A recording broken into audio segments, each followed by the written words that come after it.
सत्संग जी प्यार से बोलिए धन्यकार जी। विगत कई दिनों से जैसे हम सभी इधर सम्राट सतगुरु बाबा हरदेव सिंह जी महाराज के वचनों को सुन रहे हैं, चाहे माध्यम कोई भी हो, बस यादें ताजा हो जाती हैं और ऐसा महसूस होता है कि जैसे समय की मांग थी वैसे ही दिशा निर्देश हुजूर सतगुरु बाबा जी ने हर मानव मात्र को दिए और ये बताया कि इंसानियत का, प्रेम का, सद्भाव का, मिलवर्तन का, सहनशीलता का, क्षमा का रास्ता जो भी अपना के जीते हैं वही इस दुनिया के लिए वरदान होते हैं, वही इस दुनिया का कल्याण कर सकते हैं, वही इस दुनिया में सुख, शांति और समृद्धि ला सकते हैं।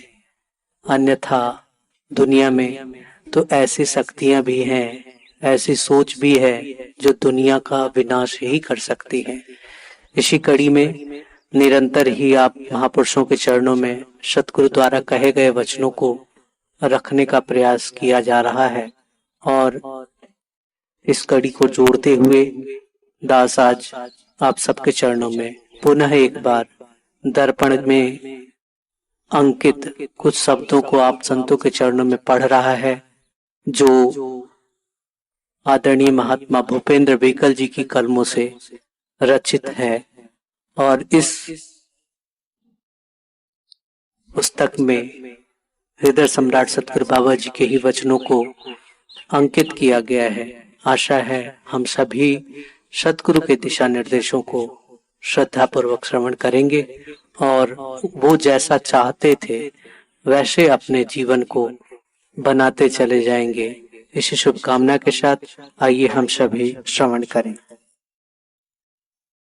आप कहा करते थे हमने छोटी मोटी बातों में नहीं पड़ना बल्कि दृढ़ता से मिशन के उसूलों पर चलना है, हमेशा पॉजिटिव ही सोचना है। किस प्रकार से मिशन आगे बढ़े ये प्रयास करना है, हमें नुक्ताचीनी में नहीं पड़ना। इस प्रकार ही आप समझाते हुए कहते थे हर एक का अपना अपना विचार होता है, अपना अपना सोचने का ढंग होता है, लेकिन सभी भक्तों की भावना एक ही होती है कि मिशन आगे बढ़े तथा हर एक गुरुमुख का सत्कार हो। इसलिए हम सबने अपने अपने तरीके को पेश कर देना है और जो तरीका मंजूर हो जाए उसके पीछे लगन से लग जाना है, उसको कामयाब करना है। यह नहीं सोचना कि मेरी बात क्यों नहीं मानी गई, उसकी बात क्यों मान ली गई। ऐसा नहीं करना कि दूसरे की बात मानी गई है इसलिए हम अरदासें करने लग जाएं कि उसमें सफलता न मिले, उसे मुंह की खानी पड़े। हम हमेशा यह ध्यान रखें कि चाहे किसी शहर या केंद्र से जो बात सहमति से होने जा रही है तो हम उसको सफल बनाने में अपना तन मन धन लगा दें। दास यही आशा करता है कि हर गुरुमुख महापुरुष इसी भावना से आगे बढ़ता जाएगा। रसे बाबा गुरबचन सिंह जी ने सादा सादियों के दिशा निर्देशन पर दिशा निर्देश दिए थे, उसी प्रकार आपने साथ संगत को समझाते हुए कहा था हमने सादा सादियों को अपनाना है। हमारे सारे रस्मो रिवाज सादापन के साथ होने चाहिए। दास को यह कहते हुए बड़ा दुख हो रहा है कि पिछले दिनों 5-6 शादियों में दास को जाने का मौका मिला तो वहाँ जो माहौल देखा उसमें महापुरुषों वाली कोई बात नहीं थी, पूरी तरह संसारी माहौल दिखाई देता था। दास यह कहना चाहता है कि यदि कोई किसी रिश्ते नाते के कारण मिशन के उसूलों के अनुसार सादा शादी नहीं कर सकता तो दास उन शादी में शामिल होने के लिए क्षमा चाहेगा। मिशन हमें यह बात सिखाता है कि हमने समाज के ऊपर अपना असर छोड़ना है, लेकिन हम उल्टा समाज का असर ग्रहण करने लग पड़े हैं। नशाबंदी के ऊपर समझाते हुए आपने कहा, हमने नशे की कुरीति से दूर रहना है। हमारे मिशन में नशे के लिए कोई जगह नहीं है, लेकिन इस कारण हमने किसी से नफरत नहीं करना। जो भी व्यक्ति नशे का सेवन करता है, हमने उसे प्रेरणा देनी है कि वह इसका त्याग कर दे, न कि उससे नफरत आरंभ कर देनी है। संत का यही कर्म होता है कि जो भी ऐसा हुक्म आए उसे जीवन में अपना ले। अगर हम हुक्म पर नहीं चलते तो चाहे कितने भी बड़े बड़े समागम कर लिए जाएं, समाज पर उसका असर नहीं हो सकता। इसलिए हमने पहले स्वयं इस बात को अपनाना है। दास यह कहना चाहता है कि हम हर तरह के नशे से परहेज करें, क्योंकि जहाँ किसी किस्म का नशा होता है वहाँ सोचने समझने की ताकत समाप्त हो जाती है, बड़े छोटे की तमीज भूल जाती है। ने बाबा गुरबचन सिंह जी से जुड़ी यादों को ताजा करते हुए कहा, जिस महान उसूलों के लिए बाबा गुरबचन सिंह जी सहित अनेकों संतों ने अपनी कुर्बानियां दी, आखिरी श्वासों तक जिन उसूलों को उन्होंने पूर्ण दृढ़ता के साथ अपनाया, सभी संतों महापुरुषों का फर्ज बनता है कि वे इन उसूलों को अपने जीवन में अपनाएं तथा सदैव इस निराकार दातार के आश्रय रहे। ऐसे महान उसूलों के लिए जो लहू बहा है, संसार में आम आदमी भी मानता है कि वह व्यर्थ नहीं जाया करता, उसका मूल्य अवश्य पड़ता है। वह मूल्य चंद वर्षों के लिए नहीं होता, बल्कि सदैव के लिए होता है। इससे उन महापुरुषों के नाम युगों युगों तक कायम हो जाते हैं। संतों महापुरुषों का बलिदान किसी सांसारिक शक्ति से रंग नहीं लाया, बल्कि यह अमर रूपी धरती धारण करता है।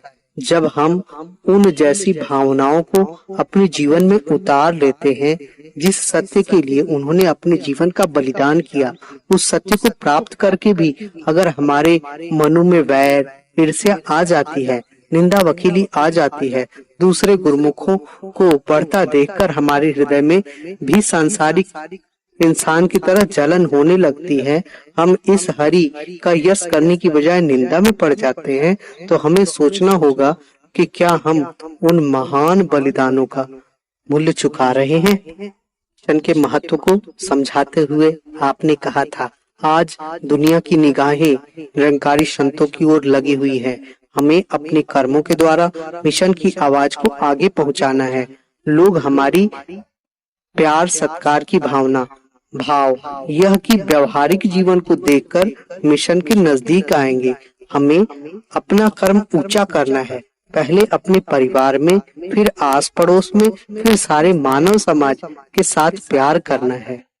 ऊंची बातों को बोलने वालों के ऊपर समझाते हुए आपने कहा, ऊंची ऊंची बातों को तो आज करने वाले अनेकों मिलेंगे, लेकिन मन में अगर वैर है, मन में ईर्ष्या है, मन में द्वेष है, मन में लालसा है, तो ऊंची बातों के सहारे कभी ऊंचा कोई नहीं हो सकता।